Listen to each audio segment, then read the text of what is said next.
Hey there, viewers, and welcome back to the Self-Made Auto Channel. So I got a 2009 Ford Escape here. It's got the big 4-cylinder in it. It's a 2.5 liter, I believe. This lady had called this morning, said that she, had this Escape. I was recommended to her by a friend of hers, and her engine light was on, and the engine wasn't running quite like it should. She told me it was sputtering and making some funny noises. So I said, well, I'll just swing by with it. Let me look at it. In the back of my mind, I'm assuming, coil pack or something has failed. So she swung by with it, grabbed codes out of it, had like a PO 300, 303, and I think a 302. Of course, we'll check that again, but at any rate, the car had an obvious misfire. But I don't think we're gonna find a bad coil pack. Now, I could be wrong, but one clue was, I was out, getting codes, key on, engine off. When I went to start the car, it sounded to me like it had an obvious, low compression cylinder or low contributing cylinder, I guess it would be. So in that case, I thought I'd bring you guys along. I just pulled it in. It's way after hours, about 7:15. Just got my regular work for the day done and figured, being that this is extra and I've already got like 8 or 9 extras out there, I thought we'd look at it real quick. That way I can call a lady tomorrow and tell her, like, hey, your car's junk, or whatever we got to tell her. All right, we'll kick the key on. There's just smoke in the pipe. I don't know if that's wacky tobacco. Take a smell of that. And a little plate of food and some menthols down there. Anyhow, we're gonna play with a brand new toy. So this is the new X431 scan pad by Launch. We'll go right into our history because I did already have this hooked up, and we'll jump back into there. Let this load up. Of course, we could have went through and already had the code stored there, but we'll check them out all fresh. The car's got 176,000 miles even on it. So let's see here. I'll let this go through, see what happens. Anywho, got that awkward quiet moment. Not equipped with navigation though. So been a pretty cool little tool. My only worry is with this tool is forgetting the little dongle that goes on the OBD2 connector. We're gonna do PCM.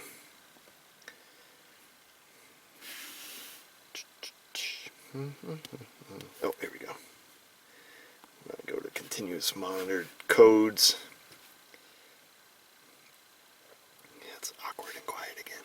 Okay, here we go. 300, 303, 304, 316, and then a 303 is stored in the freeze frame. So I can tell you right now that our problem is going to be on the number 3 cylinder, because I did do a little parking lot diagnosis. We'll pop down to power balance. We'll fire this little guy up. I think we'll quickly see that the number 3 is our low contributing cylinder. So here's cylinder 1, 3, 4, and 2 in the fire order, and cylinder 3 is not contributing. Bring up the RPMs, of course, speeds up the crankshaft rotation, and it's not as noticeable. But back at an idle it is. However, we'll set that to the side, shut her down, and listen to it crank over. Alright, so we'll put it in clear flood mode and just listen to it crank. Hopefully you can hear this on the camera.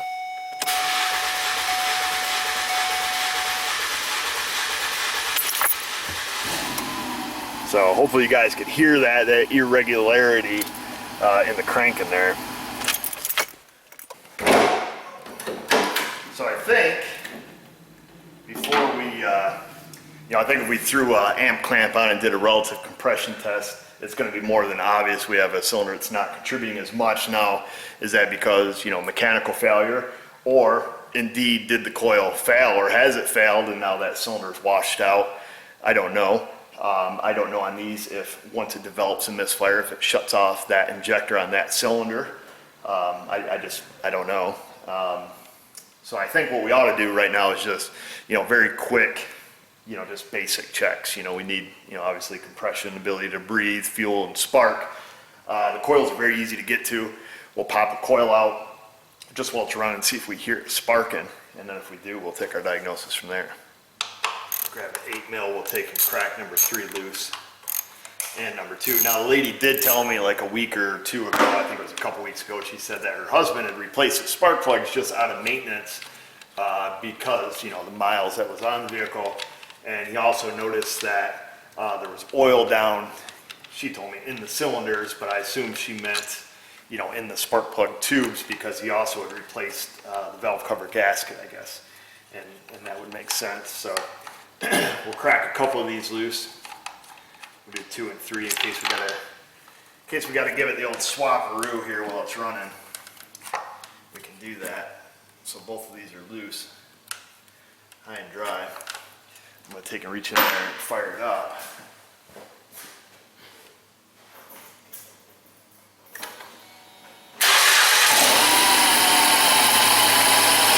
So we should be able to hear the spark. This is number 2.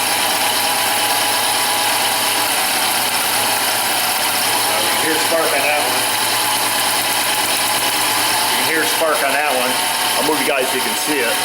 So it's more than obvious that we have spark on that cylinder number 3. You know, we can see it shooting right outside of the head. So we'll carry on from here, like I say, without doing, you know, relative compression tests. I think it's completely unnecessary at this point, but it is something that could be done. We've showed that method in other videos. You know, particularly if you don't have, you know, misfire data to say, what cylinder is it? You know, you do it on a V8, throw a trigger on it, and then you can see what cylinder it is, you know, based on the fire order. I think you guys that watch our channel are all pretty familiar with that process. Being that I suspect it's mechanical, we're going to go right for, you know, just a standard compression test, see what we have here. Yank this plug out.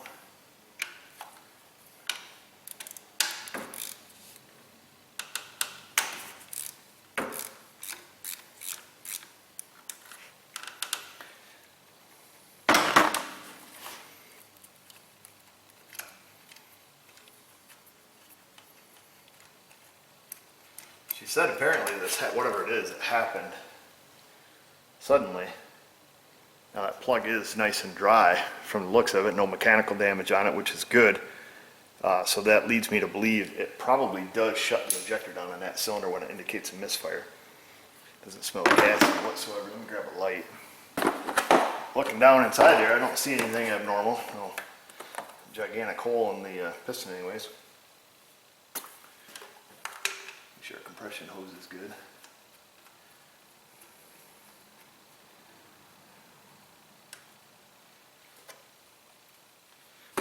There.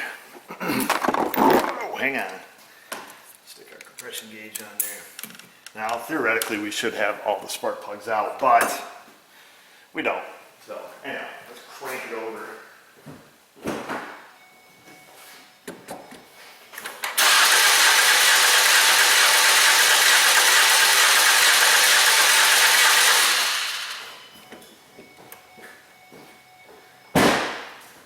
Of course, everybody's going to ask why I cranked it so long, but it's an ECM controlled starter, and I did it full throttle. Anyhow, I don't think the whopping 50 pounds of compression we have is going to be any good to us. Now the big question is where is it going and why? So what we can do now is a cylinder leak down test. And that should hopefully give us an answer of some sort. Be able to bar this engine over anyways easily. That is the bummer. She looks a little buried. I don't know if we can turn it by hand or not. Let's grab a hold of the belt. Of course, the key's off. Piston's the top dead center right there. Whether or not it'll stay there when we put air in it, I don't know. Probably not. They don't tend to like to.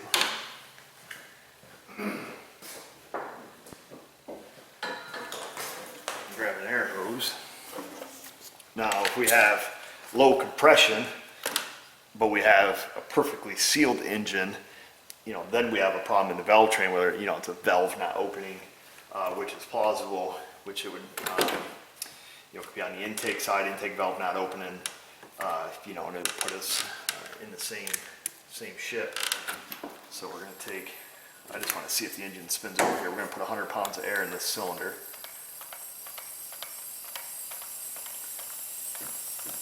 All right, so we've got 100 pounds of air in it, about 87% blow by. We'll see if it's coming out the oil cap. I don't hear it coming out the oil cap. See if we can hear it coming out the intake. I do not hear it coming out the intake, so that leaves only one option. Fogging up our lens. Can you see again?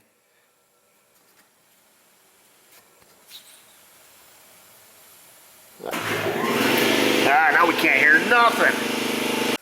And now that noisemaker shut off.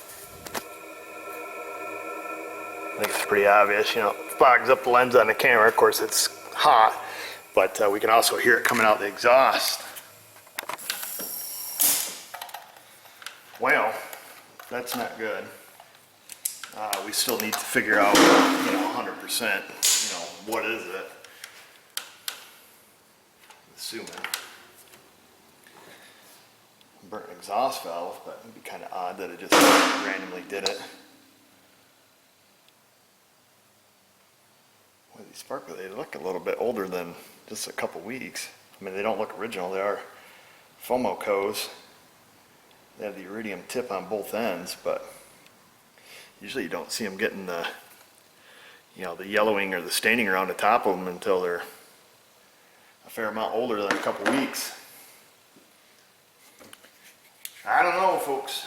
I do see a little bit of older silicone here on this valve cover. I think it's probably been more than a few weeks, in my opinion. So we can, because we can see the valve train just by pulling the valve cover off. You've got to put that on, let that be known. We can just take and we can pop this valve cover off real quick and just have a look, see if we see anything mechanical. This comes off very quickly, at least it should.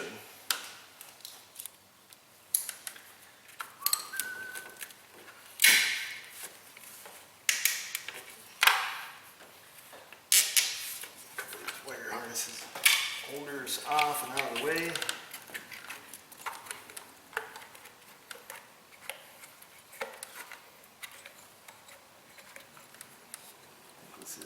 What is that, cylinder head temperature sensor?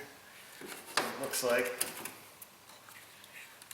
Can't release the lock on it. Get the coils up out of the way.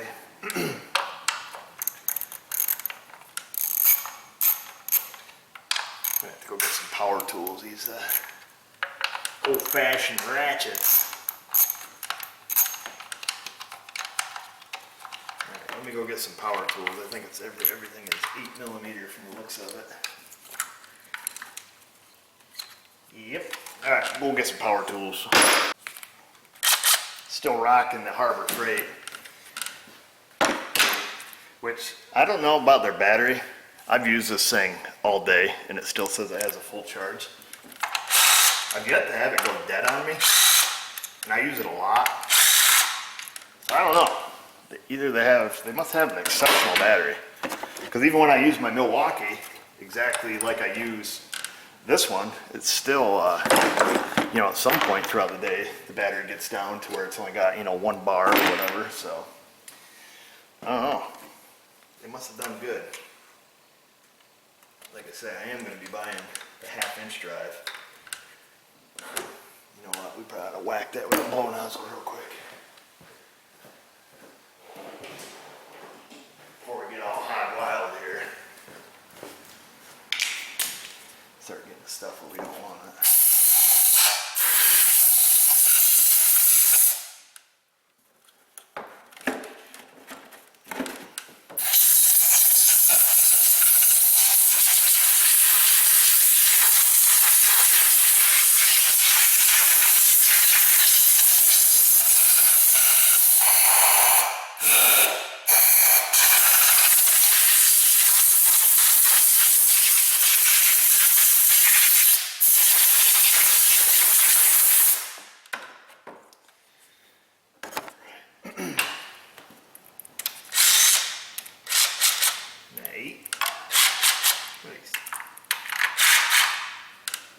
thunder.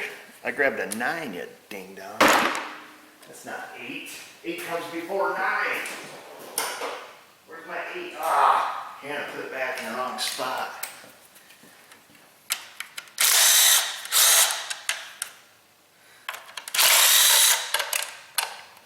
That one's gonna stay. All right, here we go. Don't mean to bore you with the process, but I'm gonna. I don't think it's going to be a very long video otherwise.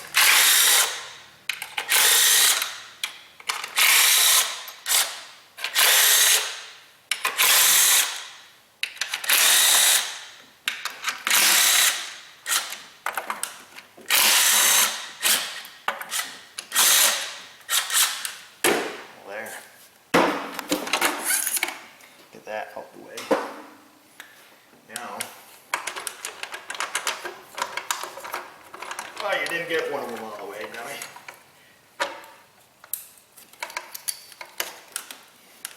What did I forget?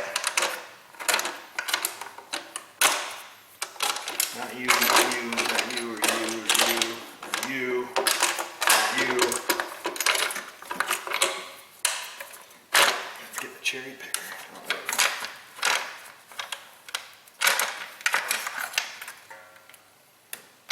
There's that. Set that down there. We will save his gasket. Completely reusable. We'll save that. And survey says, I just want to make sure that both of our exhaust valves are closed on that cylinder, and they are. So we can see that clearly. Both of the apex of the cam journals are pointing up, our intakes are pointing forward, so we certainly do have good testing stuff. We got it set up correctly to test. I just wonder if there's excessive lash on these buckets. Just wanted to see if one of them was down a lot further than the other. You know, like a broken valve spring would have it hung down. So just kind of visual inspection. I can see the bottoms of the valve springs. I don't see anything abnormal. I don't see any excessive play in the buckets here.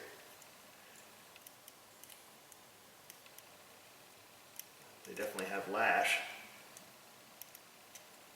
I mean, without sticking a feeler gauge in it, they appear to be about the same. So, well, short of pulling the head off, there's really not much more we can do. We know it's leaking out the exhaust. I don't know if we can look back up at the face of the valve, perhaps with you know, our little bore scope camera deal, put the mirror on it. I guess we could try that just to have a look. But the test is pretty definitive. When you got no compression and you got 85% blow by, all 4 valves are closed, and you can blow dry your hair with a tailpipe. That's that. And you know, I don't see excessive lash and you know, under the shims here, under the buckets. So I think that's it, lady. That's your problem. Well, anyhow, guys, we're going to use my little USB.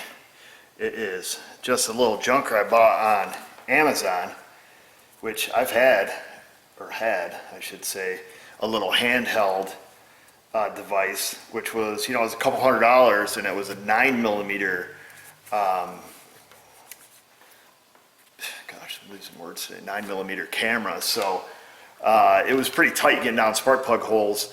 So this is a 5mm one with, like, I don't know, maybe 10 meters of cable, and it was like dirt cheap. It was like 18 bucks or something on Amazon, and it has a light on it.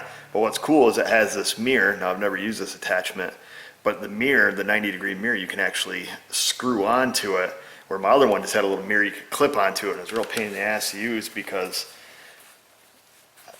it's a pain in the butt to use because it always fell off, and it just, you can never get it right. This one threads on. So I'm thinking we go down in the hole. I got her up here on my camera, and it seems to work okay. I mean, it's not, you know, it's not the clearest, but it's better than nothing. And when I first put it on, I couldn't see crap, but it had like a little plastic filmy thing on it, and I went to take it off. Of course, I scratched it with my knife like a moron. Now I've got a little scratch on it. But I think prior to doing that, we should roll the engine over and get these exhaust valves open, because I think if we're going to see anything on the exhaust valves, we're going to want them open. Let's see if I can't just pull the belt here. I'm going to have to pull it slow, let the engine crank over. I suspect we're going to see, you know, burnt valve, cracked valve, you know, something like that. Definitely not dealing with a broken valve spring. Of course, we didn't have any, you know, mechanical noise in the engine, you know, no rat-a-tat-tat. Ouch! Pinch my finger. Okay. Both exhaust valves are going open. Let the compression down. Alright. Looks like they should be fully open. Oh gosh, I hope you can see. I'm going to get a Q-tip, clean this up a little bit, get you guys set up so we can see it and see what we got. Alright, well that's as big as it allows me to make the screen. So, hopefully, let me rotate this a little bit, see if it gets any clearer, if it's further down. It really doesn't. It's kind of confusing at this point, but let's see. Anyhow, let's go down in the cylinder before we get too excited. Let's see what we can see. So those are the threads of the spark plug tube. We're down in the cylinder.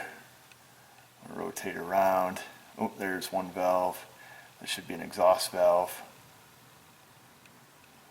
So that's one of them. Where's the other one?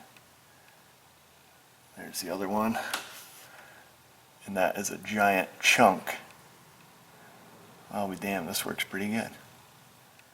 That is a giant chunk right off the valve face. So hopefully you guys are picking this up. So there is a good valve, at least the portion of it that we can see. How lucky do we get to that we could actually see it? So that's the edge of the valve face where it seals on the valve seat, which is right up there, which we can't really see too well. So we'll rotate back around, and that is a very large piece of the valve that is missing. See if I can rotate this at all. Right there. Bam, the money shot. So that begs the question, and that's the cylinder wall there. That is pretty freaking awesome. That begs the question is, where in the thunder did that giant chunk of valve go? Because you can see that's a pretty dang big piece. Hopefully it went out the exhaust. There we go. I'm trying to get a good angle on it here. Look at that. So that is missing a huge piece of the valve. Hopefully you guys can see that, and there's not a ton of screen flicker and stuff. I did change the refresh rate on my screen to like 50 Hertz, so hopefully it wouldn't flicker, but that's the good valve, and that is the bad one. So I wonder if we can take, let's unscrew this.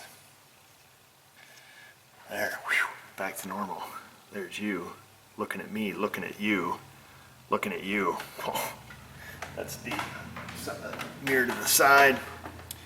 Now the light on this thing sucks. It is not very bright. So we're gonna go, whoa, giving everybody a vertigo.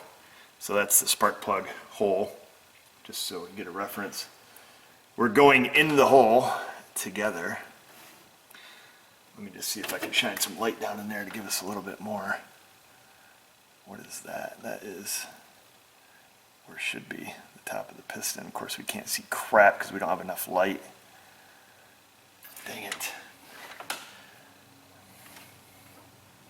We do not have enough light down in there, and I don't know how I can get any more light. Let me go grab a flashlight. Well, there you have it, folks. Not a whole lot more to say.